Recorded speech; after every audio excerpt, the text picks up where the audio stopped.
Quarta-feira, 14 de outubro de 2020, capítulo 14 do profeta Zacarias, o final de suas profecias. Neste capítulo 14, Zacarias anuncia a batalha final, o último cerco sofrido por Jerusalém. Naturalmente, ele se refere às últimas investidas dos gentios, dos inimigos contra Jerusalém, e aponta para o futuro, quando o povo de Deus será definitivamente livre de toda a opressão gentílica. Então é quando haverá a batalha final, que muitos estudiosos durante muito tempo pensavam ser a Terceira Guerra Mundial. Talvez sim, porque ela vai acontecer numa batalha um tanto espiritual, porque tudo indica que ela acontecerá depois do arrebatamento da igreja e depois do reino milenar. É a última batalha que vai marcar a destruição da terra que virá a seguir. Então o profeta Zacarias aponta para o futuro. Então a sua visão é histórica, isto é, vendo as experiências imediatas do povo de Israel, Jerusalém, Judá, os conflitos, a opressão dos inimigos, e também escatológico, aponta para o tempo do fim, quando as últimas guerras aconteceriam, já agora de uma maneira universal, quando as nações se voltam contra Jerusalém, as nações se voltam contra o povo de Deus. Então temos o juízo sobre Jerusalém e seus opressores descritos aqui. O juízo sobre Jerusalém é o cerco que Jerusalém sofre nesse período histórico. Olha, nós já passamos nesse período curto aí. Os assírios, depois o cativeiro da Babilônia, que aconteceu, e depois ainda vem outros impérios. A gente já conhece o histórico, através da figura da imagem de Nabucodonosor, representando ali os impérios, e o que foi relatado em profetas anteriores que vimos, quando vem o Império Medo-Persa, que vence o Império Babilônico, vem o Império Grego de Alexandre o Grande, que vence o mundo da época e se define ali. Depois vem os Ptolomeus do Egito, e depois vem os irmãos Macabeus, aí já é do próprio Israel, e depois vem o Império Romano. Então a gente percebe, muitas batalhas, muitos conflitos ainda aconteceriam depois do cativeiro da Babilônia.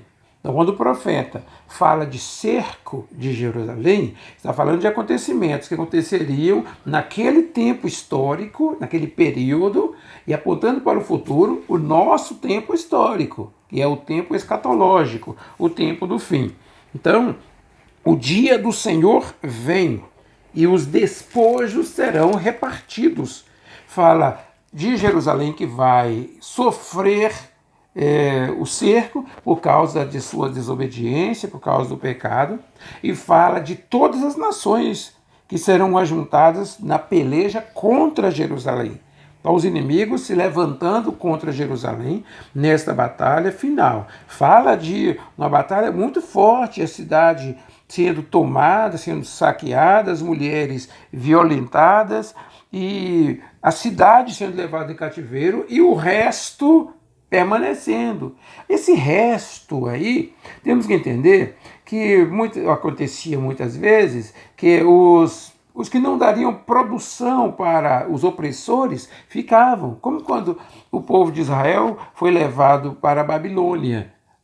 Muitos ficaram nos destroços da cidade, mas também a referência ao resto, o resto fiel, o remanescente, aqueles que permanecem sem se macular com a idolatria das outras nações. Então a gente vai sempre vendo essa expressão, o resto, o resto fiel em muitos casos, ou o remanescente, ou o que permaneceu fiel.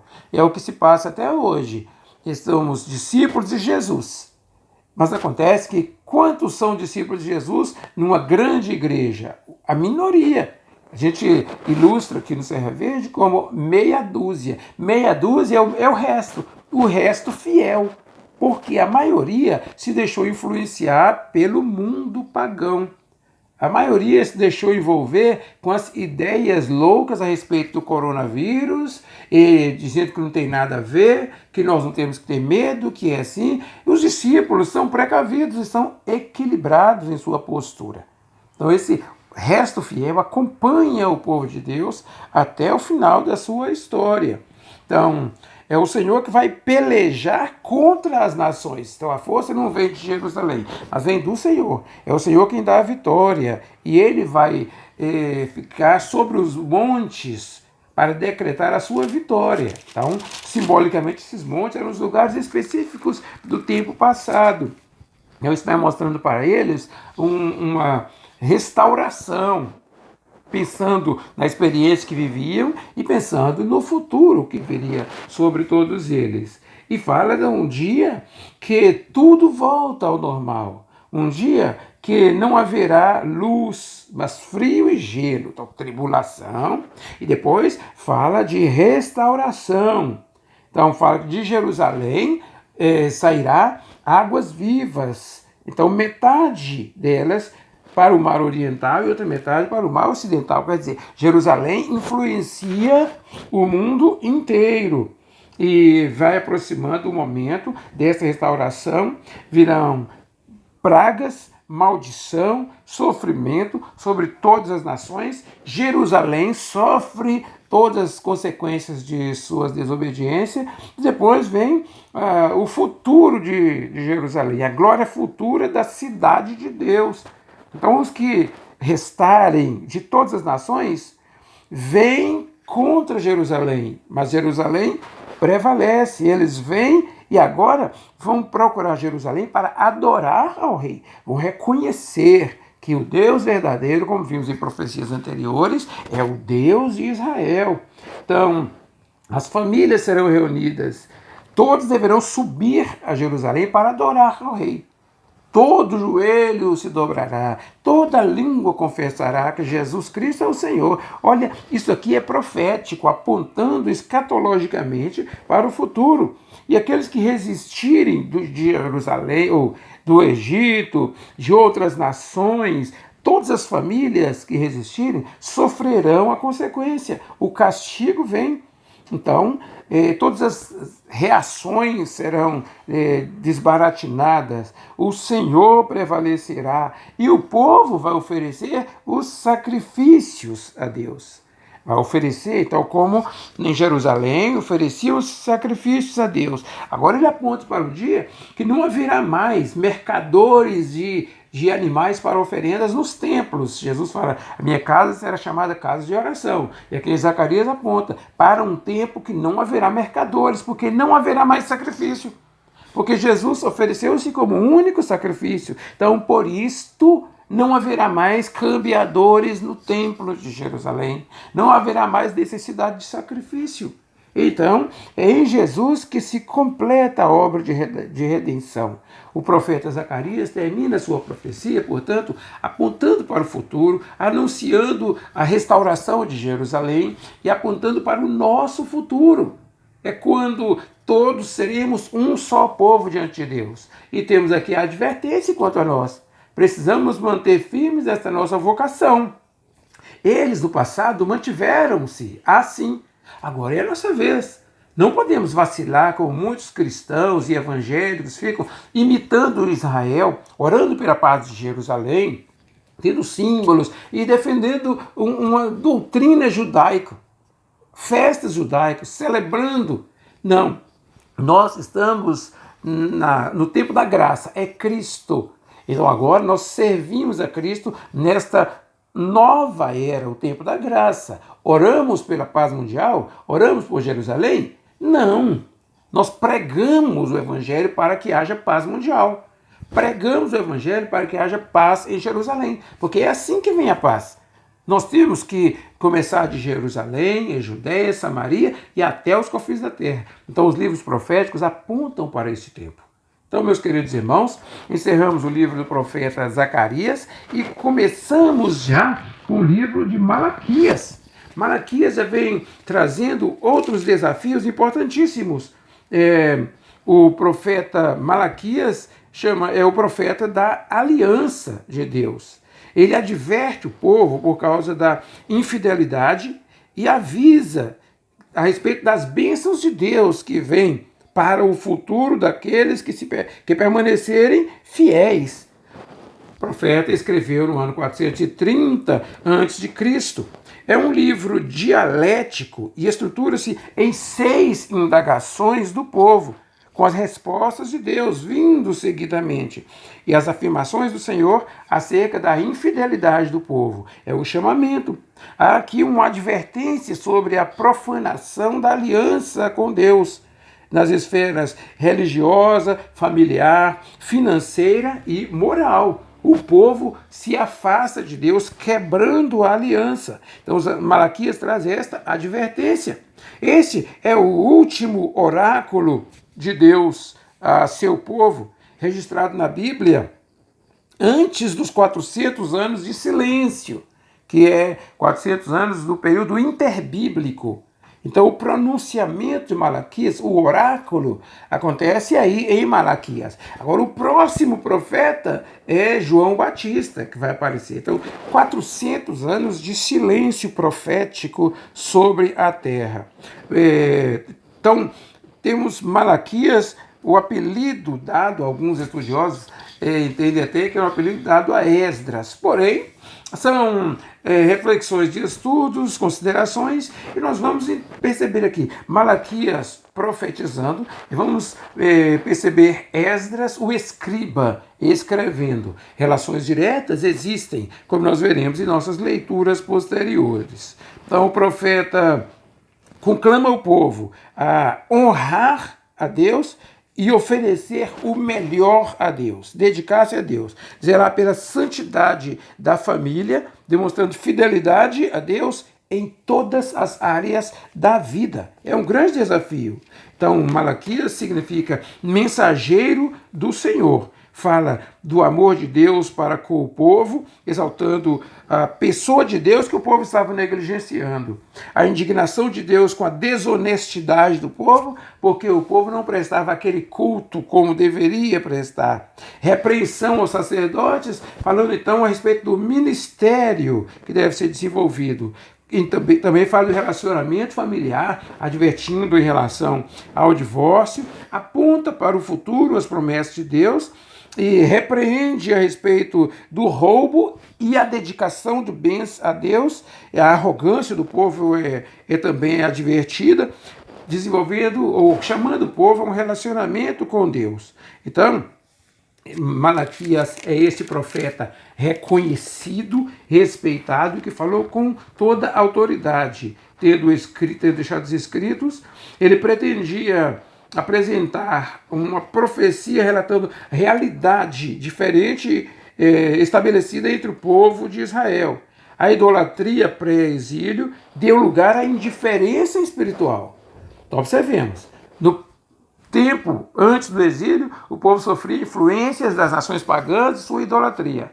Agora é a indiferença em relação a Deus, e parece que persiste até hoje, né? Uma adaptação aos moldes do mundo, esquecendo-se de viver 100% para Deus. Então, Malaquias adverte quanto a essa indiferença espiritual. Então, ele pretende transmitir aos seus leitores a importância da fidelidade ao compromisso com Deus.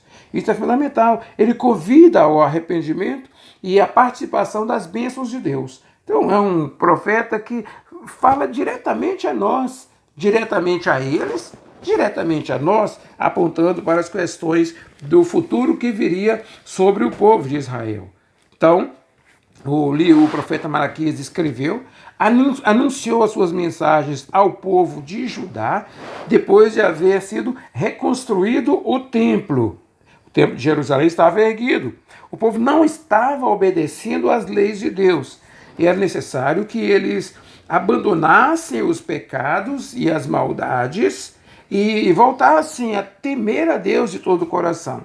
Ele falou contra os sacerdotes, porque eles estavam cumprindo o seu dever de apresentar os seus sacrifícios e ofertas de maneira que agradavam muito mais a si e pouco a Deus. Então eles são advertidos. Malaquias anuncia que o Senhor viria purificar o seu povo. Então a purificação do seu povo, mas antes daquele dia enviaria o seu mensageiro para preparar o caminho do Senhor. Então ele aponta para João Batista, aponta para Jesus Cristo, para esse tempo nosso. Então é o amor do Senhor por Israel, ou o amor do Senhor por Jacó. É uma sentença, uma definição, um oráculo pronunciado pelo Senhor contra Israel através desse profeta. Então, ele chama a atenção do povo, a quem vocês têm amado. Então, é um profeta que apresenta questões. A quem vocês têm amado? A quem vocês têm servido? Então, essas indagações vêm mostrando. Fala de que abençoou a Jacó, amaldiçoou a Esaú. Edom e Esaú é o mesmo povo. Então, Esaú tornou-se inimigo de Deus. Jacó tornou-se um amigo de Deus. É a linha da fidelidade. Depois de destacar esses dois povos, fazendo indagações, quem serve a Deus, contra quem o Senhor está irado para sempre, é contra quem? Então, fazendo uma reflexão, manifestando o amor a Israel. E o Senhor reprova os sacerdotes. Então, o filho honra o pai. E aí ele questiona: e vocês me consideram pai e estão me honrando? Então propõe reflexões até mesmo, tanto filosóficas, para que o povo caísse a uma realidade. Oferecem sacrifícios no altar, mas quem está profanando o altar?